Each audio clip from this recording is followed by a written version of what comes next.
Hi, I'm Tom Marino. At Cohn-Resnick, we believe that all citizens need to be informed about the issues that affect their daily lives.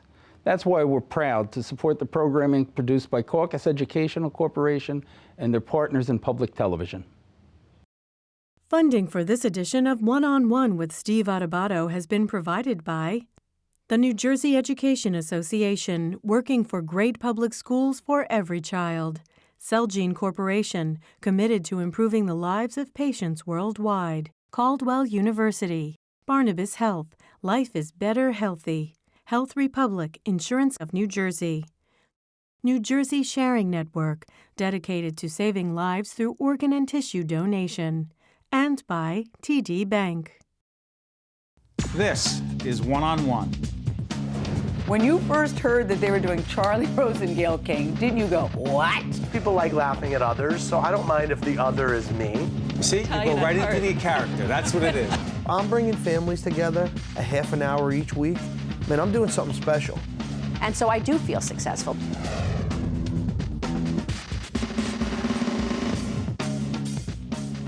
Welcome to a very special edition of One-on-One. I'm Steve Adubato. Recently, my colleague Raphael P. Roman and I had the opportunity to sit down with former New Jersey Governor Jim McGreevey to talk about life after politics, his recent work with prisoner reentry in Jersey City, and his views on the political system in New Jersey and the nation. It was an informative and compelling discussion with one of New Jersey's most interesting ex-governors. Here's that conversation now. We're honored to have the former governor of the great state of New Jersey, who's also the executive director of the Jersey City Employment and Training Program, Jim McGreevey. Great to be with you. How you Jim, doing? welcome. Good. We should tell people that we are taping late on a Friday in our studio in Paterson, New Jersey, and it's flooding out there. It's flooding. Jim came in from the flood. All roads lead to Paterson. Yeah, it's on the 13th. We're taping in mid-July on a Friday. Friday the 13th. Yes, exactly. We're going to do a whole... June. It's June. What did I say? You said July. Oh, I'm sorry. I'm thinking ahead. We'll do a whole half hour with you. Is that good with you? That's Talk about a whole range of things.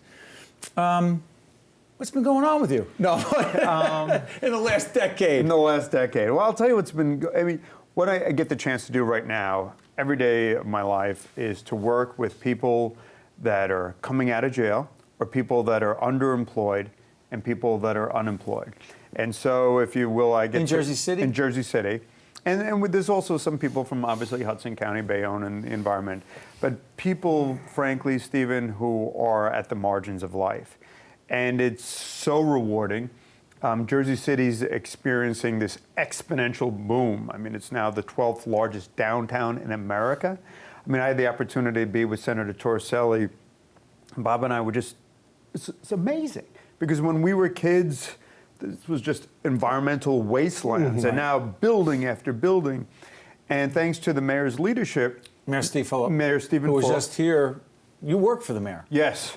Actually, can you tell him, Raph? Yeah. The mayor was just here taping another show before you got here, and he wanted to know when he heard that you were here, whether you were taking personal time to be here on the show. Well, is it odd that you're reporting to the mayor? No, it's a great privilege. I mean, the only problem is the mayor thinks that the average work week is 80 hours, so he would sort of figure this is the 90th hour or the 100th hour. It sounds like you when you were. Yeah, exactly. But now I'm a little older, and he runs marathons and climbs buildings, and so I'm happy to get down the stairs to feed the dogs. Yeah. Okay. But you like this guy? I like him. I think one, I think he does the right thing for the right reasons. I'll give you an example, Stephen. So Stephen just gets elected, and he wants to do this, earned sick time. Explain that to folks. So that basically, if a mother has a child who's sick, and the company she works for or the small business she works for doesn't have the capacity to let her take sick time off to take care of her kid, the same way if you got a call at home or any of us, we'd go to the school and pick up. But if she works at a small business or at a large business that doesn't provide that opportunity, frankly, you get fired. So the mayor comes in, Stephen comes in and goes, this is the right thing to do. Jersey City's booming, increased foot traffic, business, commercial. And he's, MBA from NYU, Stern Business School, master's from Columbia, the whole bit, pro-business, gets it. But he says, this is the right thing to do. And, you know, I consider myself a liberal Democrat, and I said, like, Stephen, taking on the business community first. I said, like, and he goes, so I try to encourage him to go a little slow. And he said, at the end of the day, what businesses, small businesses want is increased foot traffic. If I provide them increased foot traffic because I'm bringing in new commercial businesses, more opportunities for vendors, more opportunities for disposable income, that's what people want. The same way I'm going to advocate for those businesses, I have to make sure that the single mother whose kid is sick has the capacity to go at 2 o'clock to pick that kid up and not lose her job. I said, Stephen, you know, Mayor, you're right, you know, morally, but I said, you know, I said to him, I said, what would your father have done? He goes, he would have fired her. You know, he's like, you know, but he said, this is the right thing to do. And it was the right thing to do, and he did it. And that's what I find him, and you know, this conversation, he's probably going to shoot me because we had this in the car, just him and me. But what struck me, Steve, was that he did it for the right reason. Is that the exception in the government? You know, I think, Stephen, a lot of us started there. Mm-hmm. I think a lot including of us, yourself? Yeah, including myself. A lot of us started there, but then, you know, the nature of politics, such as it is, it's compromise, it's working together, and to a certain extent, we starting saying, you know, this is our path, but we start making compromises, sometimes from a good place, sometimes from an honorable place, but then the pressure of the status quo becomes almost palpable. Mm-hmm. And I think he's in a very different place. I mean, Stephen was working for a hedge fund, he was working for Goldman Sachs, 9/11, United States Marine Corps, and served in Afghanistan. Served in Afghanistan, and my father was a Marine, and my father just gave him. They have these coins from the United States Marine Corps coins, and my father had one from the Commandant of the United States Marine Corps. And he wouldn't have given it to me, but he gave it to Stephen because it means something. And so when we talked about the reentry program, and he said, well, prisoner reentry, he said, you know, in the Corps we talk about no man being left behind. Mm-hmm. And I think that he has, you know, it was him and me in some diner in Jersey City talking about. And that's how he said, look, tell me a little bit more about this prison reentry. We have 1,000 people coming back to Jersey City from state prisons. Like every year in Jersey City, there's no place for them to live. There's no job for them to have. There's no treatment for them in terms of their addiction. We have to do better. And that's how it started? That's how it started. Go ahead, Ralph. Well, I want to talk about all that, but I want to get back for 1 second, just a second, because this is what we want to talk about, what you just mentioned. But you said you know, a lot of us started that way, where he is now. And then you said the nature of the business is that you start to make compromise, et cetera, et cetera. I remember having a conversation with the president of the station the other day and telling him that what surprised me about doing this job. President of our station? Yeah, Neil Shapiro, and he and I were having lunch. You mean otherwise known as our boss. Our boss. Go in. And I said that the most surprising thing about doing this job that we've been doing for 20 plus years is that, unlike the popular perception of politicians, most politicians we find are much more thoughtful and much more caring than people think they are, right? But as you say, the nature of the business forces you guys, when you were in politics, to do certain things. And it's not just compromise. It becomes saying one thing when you know you mean another, you know, doing the double shuffle and stuff like that. Is that the nature? I mean, can you avoid it? I think it's Can you be like Stephen Fulop forever? Yeah, there it is, Jim. That's the question. I mean, that's between him and his God. Not him and his God, because it's also him and his constituency. Right. Say he wants to be governor. Yeah. Because we asked him here and he did the dance, so whatever. So he's the mayor of Jersey City. Wants to be governor. To Raf's question. Well, you want to be that, you want to move and you want to have a greater constituency. Getting there, to get there, can you be that guy or that woman? Obviously, I'm partial, but the way Stephen has governed in Jersey City. It's not just about him anymore. Yeah. Can someone get there? Or like you said, you were at the beginning, you know, and like a lot of. Well, let me just speak for me. I mean, what do you think happens, Jim? I think what happens is, and this is an interesting philosophical question, I think part of it is the corrosive element, I mean, in national politics of the fundraising. I mean, that's clearly, I remember hearing a very erudite United States senator, somebody whose integrity was without question.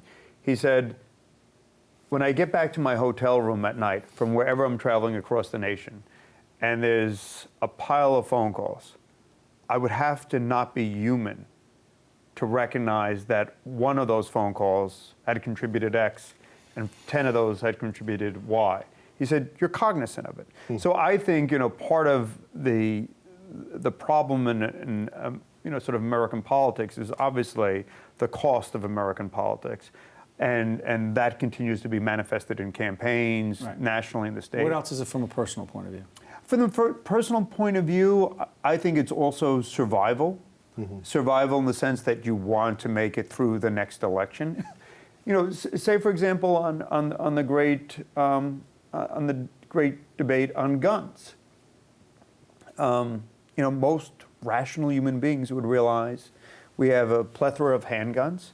Our policy towards guns on assault weapons. You talk to any police officer in Jersey City or Newark or in Woodbridge, and the recognition that there is an abundance of guns in our streets in the hands of gangs. And what's happening? Well, it's what's happening like every week. And yet, what do? I mean, after the debacle, which was in Connecticut, we can't pass a gun law. And so therefore, go back to Raf's question. What does it have to, why is it that so many don't do what appears to be the right thing? Go ahead. Because I believe that, and this is part of, and not assigning fault, but it's part of the nature of democracy, is that the people, and Stephen, you know this acutely, is that, Ralph, the people that care. So say, for example, I'm not pointing out the NRA per se, but the NRA... They're just a group. A group. A group cares passionately. Yes, they do. And if you vote against this interest, there will be ramifications. But the overwhelming public may agree that this is not appropriate or that this needs to be... The irony is, on the gun debate, a majority, as I understand it, of NRA members poll recognize the importance of background checks, of mental health checks, and criminal background checks, but yet, the position takes X, and if you vote against it, there are ramifications at the poll, but yet the overwhelming majority of the American public recognizes that this needs to be done. But the elected official says, this is my calculus. If I take on this issue, this particular group will, and particularly if you live in Montana and Colorado out west and Utah, will go after me. And spend hundreds of thousands, millions of dollars to beat me. Yeah, exactly. And therefore? But the great majority will not vote for me or will not support. So therefore, won't be as energized for you. So therefore, I either acquiesce or stay quiet. And P.S., this is not about the NRA. This is about, you can pick any interest group, by the way. Yeah. Their interest groups. Well, that's what was so gutsy about Jim Florio, because I remember, I'll never forget that. Why would you? What was gutsy about Jim Florio? On the tax issue? No, on the gun issue. Okay. I remember I was down. I was just elected assemblyman, and give people a context of when the governor was governor. This would have been 1983. Okay, got it. And I remember being in the assembly. And the NRA was chanting, and anyway, a glass in the State House was cracked. It was like, to me, State House is like church. Like some things are sacred. I mean, just tradition. And I'm not saying anybody did it maliciously, but there was such a tension. And Florio stood up. I mean, and so you talk to anybody, whether you're pro-guns, and I have friends of mine that are hunters, who needs a bloody assault weapon? Right. I mean, this is nuts. And Florio said? And Florio said, I'm going to restrict them. Right. And that, to me, took great courage. And so when you talk about majority-minority, the fact is that people who are passionate on a single given issue will vote on that issue, whereas the majority won't. Let me try this. I this promise. More philosophical. Are you okay with that? Oh, yeah. Okay, well, I promise to go back to a whole range of issues having to do with the reentry issue and addiction issues, et cetera, et cetera. But I'm curious about something. You've often said, I don't want to talk about myself. In a piece Star Ledger did on you, Ted Sherman wrote, you know the piece. I don't want to talk about myself because talking about myself takes away from the important issues having to do with prisoner reentry and the number of people who are addicted and your fight and your cause. Yeah. Okay, but 10 years after the situation you face publicly that everyone knows about. I appreciate it. He calls it the situation. It's the best I can do. Could you, given the evolution, given the personal experiences you've had since, that no one can understand except for you,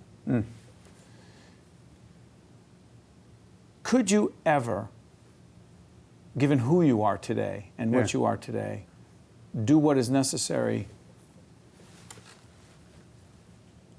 be elected to a major public office in the state, given the persona you have today and the attitude you have today about public service, people, integrity, and just everything we're talking about? Could you? Because you were a very different person than I remember. Oh, yeah. I'm the same person, but having sort of traveled this path, I've come to a very profoundly different place. I mean, maybe the irony is I'm not interested. I know you're not. I mean, I want to be a good father. I want to be a good Christian. I want to be of service. And therefore? And therefore... Say you were interested. You're also politically astute. Could someone who is those things, in this case you, say you wanted to, hypothetically, humor us, could someone like you with the attitude you have run and compete? Well, I can't speak for the world. All I can do is speak for me. I'm only asking you to talk about yourself. And for me, no. I couldn't. You couldn't do it? I couldn't. Got it. I couldn't. Okay, so, want to talk about addiction? Sure. What's the problem? Governor Christie was kind enough to put me on this opiate task force. We have a crisis. People comfortable in suburban New Jersey thought it was happened in urban areas, code word for African American and Latino. And then all of a sudden, people woke up to the fact that due to prescription drugs, whether it's Oxycontin or Percocet, we have this ravage that's now impacting suburban communities. And it is now, Rob, the leading cause of death of young white males, is literally overdose whose origins came from prescription drug overdose. And the amount of abuse has gone up by 50% in the past 18 months. And so, interestingly, what had been traditionally been seen as an urban plague, dope, now you have kids coming from the community of whatever ethnicity or race or background driving into the city to buy dope because after they pill shop, after they doctor shop, they move from prescription drugs, whose pharmaceutical quality they're short of, to eventually buying dope, which is cut, marketed on the street, and then they're sort of lured into this sort of whole running and gunning and doping and this downward spiral. I was dealing with a young woman, third grade school teacher, Ocean County. Accident, broke her hip, knee, Percocet, 6-month recovery. Eventually she became an addict. Within 2 years, she was breaking into a family member's house, and then she did 3.5 years at Edna Mahan State Prison. And so when you understand that the power, the chemical power of these drugs is so addictive, is that you begin to appreciate how dangerous this is, particularly in the hands of a 16-year-old boy who is on the wrestling team that the coach needs out there and the doctor says, I've got to give you this pain medication, or a 17-year-old girl who's on the basketball team. And frankly when I got dental surgery, they give me a prescription for Oxycontin. I crumbled it and threw it out. But a young person who doesn't have the capacity, the wherewithal to say, this is so chemically addictive, and they don't have the capacity to make that judgment, and how quickly they are on a road to perdition. How did you get into this whole thing? You know, I always had an About 5 interest. minutes left, Ralph. I had always had an interest in, back when I was mayor of Woodbridge, I was involved with something called Woodbridge Action for Youth. When I was at seminary, the dean of the seminary, Father Ward says, I want you to go up to Harlem. And there's a prison reentry program up there called Exodus. So I thought to myself, hey, I can deal with these guys. You know, I was filled with recrimination and shame. Here I'd resigned, public disgrace, television cameras, I'm gay, etc. Did that really happen to you? I hadn't heard. No, you call it a situation. You know, in recovery, we talk about honesty. We don't talk about your political talk. You got to claim your truth, Adubato. He really has. Man, you've changed. You've changed. I don't have to massage a message anymore. Man, and you used to do it good. Oh, thanks, Ralph. Auto insurance, property taxes. Oh, man, you're on message all the time. Exactly. Remember how many we used to try to get him off it? No way, man. Now he's No just way. putting it all out there. You're making me very uncomfortable. But no, this ahead. great priest sent me up there, and I remember going up there, and I thought to myself that I don't have to worry about being ashamed in front of these guys. These guys that committed murders and breaking and entries and burglaries, and all of a sudden I'm up there day in and day out, and I realized that these men and women were searching for their God. They didn't want to go back into prisons. Ralph, but it's hell because they had no place to live. They had nobody who was going to give them a job. Many of them still active in their addiction.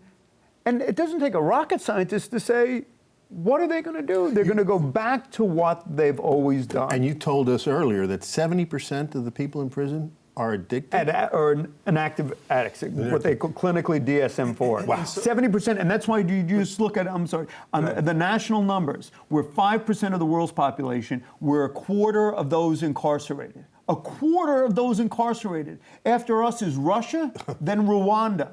We have 25% of the world's incarcerated population in the United States of America. We lock up more African American men than South Africa locked up African black South Africans during the height of apartheid. We have more black men in prison than there are in college.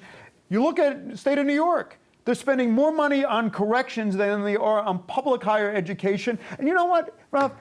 If it worked, you could say, God bless your soul, but it makes sense. But it doesn't But it doesn't work. 2/3 of the people come out, and they commit another crime So what do within we 3 do? years. So what- It is the stupidest system in the world. For the people who say, listen, I appreciate what the governor's saying. It's I don't great think they call me governor. Well, no, they say we appreciate where he's coming from, and listen, it's terrific he's doing nice things. But you know It's something. not working. Listen, Jim, listen. not working, But but they also crime is- turn around and say, and crime is they down everywhere. did the crime, they do the time, lock them up, throw away the key, and listen. It'd be nice if we could rehabilitate them, but it's just not going to happen. But Go more ahead. than that, Steve. Some people saying it does work. It does. Crime has been going down in the big cities after the criminal system has become tougher. You say? My response is that 97% of the people are getting out. 97% of the people are getting out. They're all getting out, and they're all coming home to a neighborhood near you. Now, at the end of the day, if we can spend $45,000 to $47,000 a year, $47,000 a year, Ralph, to lock somebody Per up. inmate. Per inmate, thank you, Stephen. And when they come out, we don't provide them transitional housing. We don't they can't get a job, and they don't have access to treatment. What's going to happen? And I would argue that we can lower the program that we have in Jersey City and Hudson County. Our recidivism rate is now 25% for women that have gone through our integrity program in Hudson County Jail. And what we do is when you're in jail, the second you walk into jail, if you're clinically addicted, you go into a treatment program with integrity day one. And you know what, Rob? You work. The thing that drives me nuts when I was a young kid, Jack McGreevey made sure whether it was my chores, cleaning the bed, exactly, making the bed, doing the work. I saw my parents go out, and it's how we behave. An old priest said to me, we can't think our way into new behaviors, but we can behave our way into new thinking. A few seconds left. You love what you're doing? I love what I'm doing. Because? It's about second chances. It's about redemption.